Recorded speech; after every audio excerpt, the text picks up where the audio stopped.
চলো থানায় চলো, বা নিজে থেকেই আপনি আপনার নিজের ফোন থেকেই স্বয়ং থানায় একটি ফোন করে কমপ্লেন করবেন। এটা একটি বিশাল বড় গ্যাং যে অলরেডি কলকাতায় ঢুকে গেছে।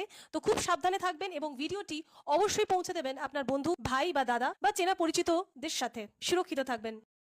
থানা থেকে নাকি একটি ইনফরমেশন এসেছে পুরুষদের জন্য। কিছু মহিলা পাবলিক ড্রেসে ঘুরে বেড়াচ্ছে রাস্তায়, মানে একটা গ্যাং এসেছে কলকাতায়। সেই মহিলাগুলোকে দেখতে কিন্তু বেশ সুন্দর, চিপচিপে চেহারা, গায়ের রং ফর্সা, কথাবার্তা নাকি মাখন, চলাফেরা, ড্রেস, মানে দেখে মনে হবে একটা স্ট্যান্ডার্ড ক্লাসের মেয়ে বা একটা মহিলা।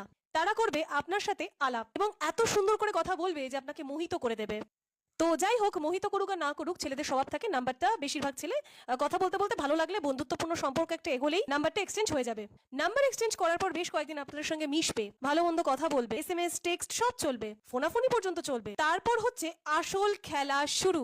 আপনাদেরকে হঠাৎ হোটেলে আসার একটি প্রস্তাব দেবেন। যদি আপনি সেই ফাঁদে পা দিয়ে দেন তো আপনার শুরু, মানে আপনার হ্যারাসমেন্ট শুরু। সেখানে এমন একটা পরিস্থিতি হোটেল রুমের ভিতরে করবে, চেঁচা মিচি কান্না কাটি এমন করবে যে হঠাৎ